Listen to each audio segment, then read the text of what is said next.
Okay, well, good day, everybody. Today, I'm really excited about interviewing John Leech from Ireland, and he's going to tell us a little bit about where he is right now and also some of his background, and hopefully we're going to learn a lot about his story in WSI.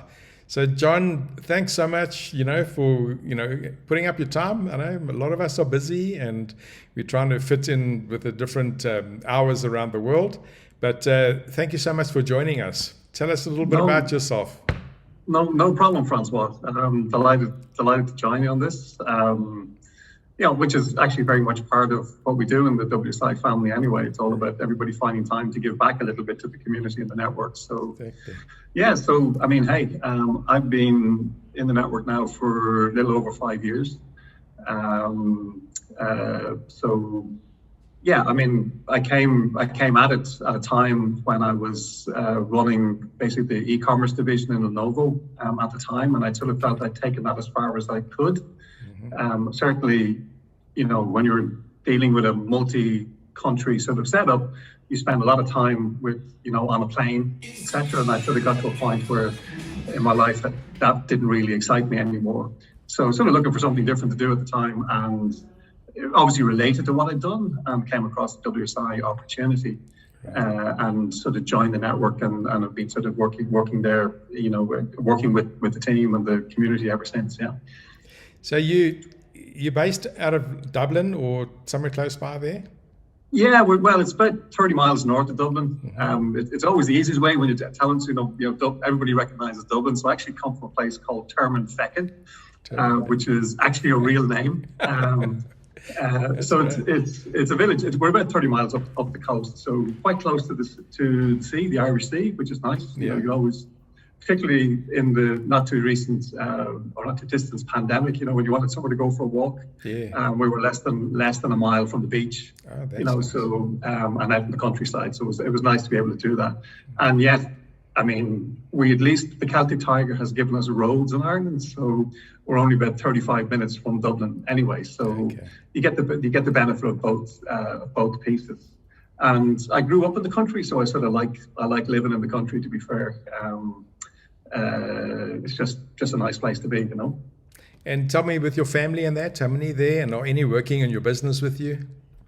Yeah, so I have married and with 3 kids.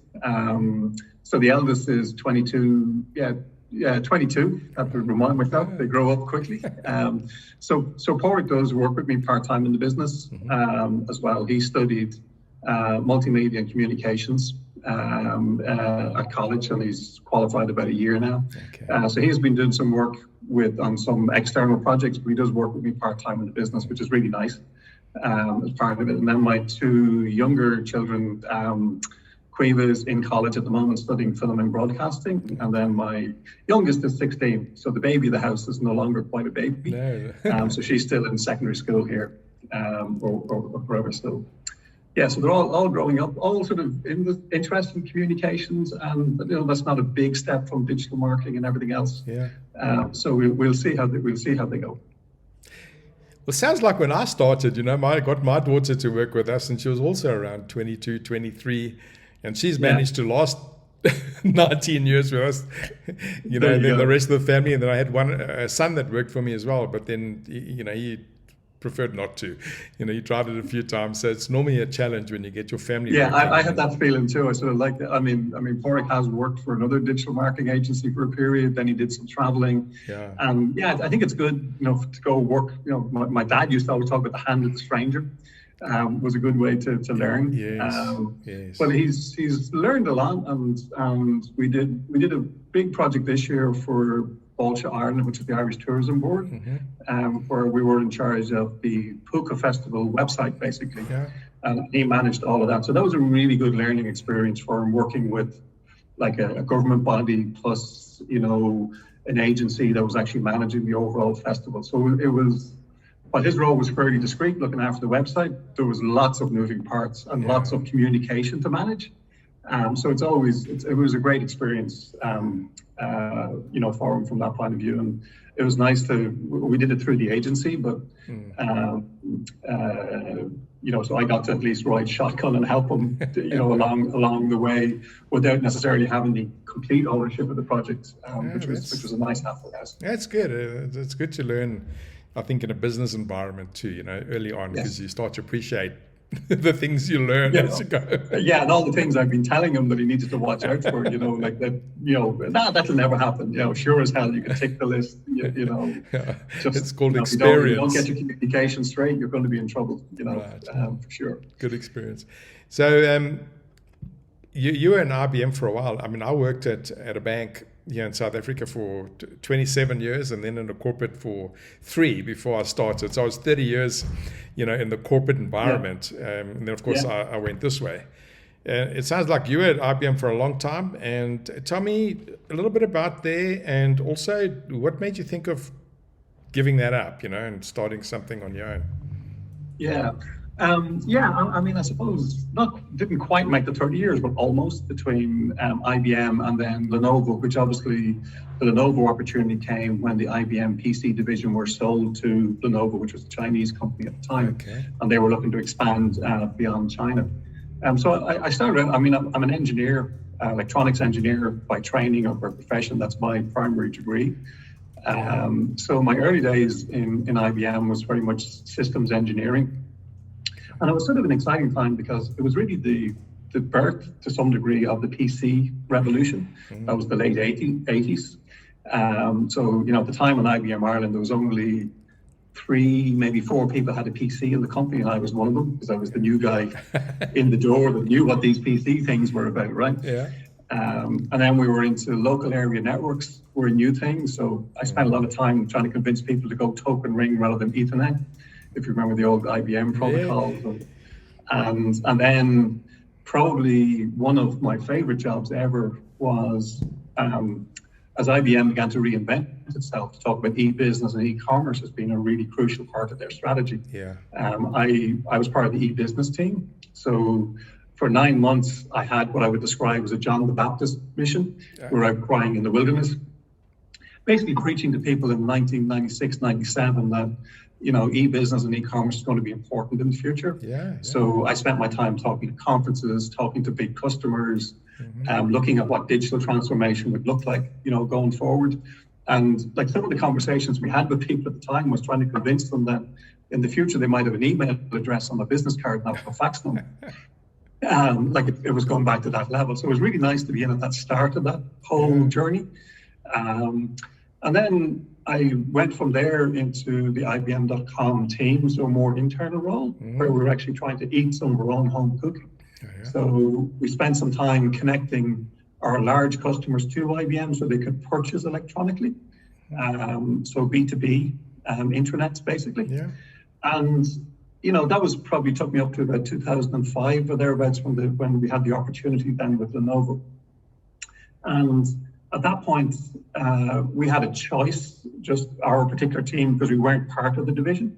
But I wanted to go over personally to go build a direct-to-consumer business, like an e-commerce direct-to-consumer business, because even it's always going to be hard to do that within IBM. So we went across, we built a team, and in the space of, I guess, 12 years in total over there in Lenovo, we built an e-commerce business from scratch, literally zero, to over $100 million a year and doing business in 14 countries. Wow. By the time we ended. And as a side project, I was also responsible for the Lenovo web presence across EMEA, like Europe, Middle East, and Africa. Yeah. So we were managing the Lenovo.com website, which was about 69 countries and about 30 plus languages at the time. So that was a pretty significant beast of a thing to try and stay on top of and maintain. And SEO crawl budgets were an interesting thing on that site, just given the amount of places it showed up. So I suppose when it came to late 2016, 2017, you sort of had, at that stage, I enjoyed what I did, don't get me wrong. I loved every minute of it, probably up until the last 12 months or so. You're right. But it becomes, when the business becomes big like that, it becomes more difficult within a big corporate environment to have the same autonomy and independence that I had when we were starting it. Yes. When we were small, nobody knew what I was doing, so they let us do what we needed to do to make it successful. And that was becoming more difficult. So I suppose, like towards the end of 2016, it was very much, just having a look at what I wanted to do next. I liked the idea of working for myself. I liked, the thing I missed compared to my early IBM days was meeting different businesses, different people, if you like. Yeah. It does become a very pigeonholed role in many respects, like when you're running something like a department within a big corporate environment. And I felt we were sort of doing the same things year over year, but maybe trying to do them quicker or typically doing them with less money than you had last year. It was do more with less was always the mantra, and I got a little tired of that. Plus, the kids were growing up and I was spending a lot of time traveling because the team was based between Bangalore in India, Beijing in China, most of the main capitals in Europe. So I probably spent, 2 weeks out of every 4, I was somewhere on a plane. And while that's okay when you're a little younger, maybe, it does get to a point where it's a bit trying. So it was a question of, okay, what do I do next? Right. And I didn't like the idea of going from one corporate job to another because the corporate job I had was a pretty good one and I didn't think I'd improve on it. So it was then trying to take the leap to, okay, let's go and work for myself. But to go from being in a big corporate to being working with yourself, I wasn't that brave. And that's where WSI sort of seemed like a really nice halfway house. That you were still part of a really big community in terms of all the people around the world that are part of this network. But you were responsible for your own business and your own agency. So when I discovered the opportunity, it was a bit by chance. And when I started to look into it, it really attracted me from having, those two things. You had your own business, you were responsible for it, but you weren't completely on your own. You had that bigger family and network to fall back on or get help from or be part of. Which I really liked. So you left voluntarily, right? So you weren't like me, thrown out of corporate, like retrenched. They often go find another job. I left voluntarily. You left voluntarily. That's brave, right? So you obviously planned it out and and did it. So you've been now at WSI since 2016, 2017. It's quite a few years. Tell me a little bit maybe about the value that you find. Because you mentioned, you felt like there was some support, and I'm always, I'm always into this big network. But just to hear from you how you felt, coming into the network, and what you value. It was very much part of the conversation. John, people talk about this, and you're sort of saying, I wonder, is it true? I wonder, is it really that way? Could it be that way? Because again, I suppose the corporate environment can be a little bit more competitive at times. You're saying, these people are competing with each other. Should we help each other? That doesn't make sense. And absolutely, I remember I did a complete sheet in terms of we had our training, our week to 10 days training, the week before a global conference, which was in Toronto that year. So we actually ended up about 2.5 weeks in Toronto between. So you were completely immersed in the thing by the time you came out of the other side. That's right. We jumped like literally head first into it. But I mean, certainly, obviously the onboarding, all the training and that sort of stuff was really helpful. I think how the network has developed over the last 5 or 6 years is even leaps and bounds further on from that in terms of, the HubSpot infrastructure, everything else that WSI put in place over those couple of years. So I think even if you're joining now, it's a much more structured and organized way in some respects, which is better. But it was very much, Neil Lappy, did a lot of the training at the time. I mean, he had tremendous experience, obviously been very successful in the network. Pretty sure you were the MC for the conference that year, Francois. Probably was. For 2 or 3 days. And just everybody you met were I think everybody was I think there was a feeling if everybody, we all succeed when everybody succeeds. and that felt very strong across it. And there's no way, we don't compete with each other because there's more than enough opportunity out there for everybody to go, get engaged with and all the rest of it. So for sure, that feeling of being able to, talk to guys about what they've done and how they've approached different industries or different challenges, if you like everybody was very, very willing to share their experience and be helpful where they could, share resources, checklists, things that they built, all of that sort of stuff. So you didn't have to, you could do all of this on your own for sure, and people have done, but it was so much easier when, you could tap, you or Cormac or different people, and ask their advice and opinion, and everybody was very willing to share, stuff that they'd created or found useful, and that was a big leg up. That's absolutely unique to us. I mean, I've been around a while. It's not often you will meet where you're in a smaller business and it's really competitive. You've got competition all over the place, and then you join this network that's everybody's like going after the same pie. But we all help each other and we collaborate, and you never feel like you learn. You never feel there's an ulterior motive. There's like never any of that feeling around. It's amazing. No, and everybody respects that, I think too. Like it's you feel a responsibility to give back to the network because you've received so much from it as well. So or to support each other.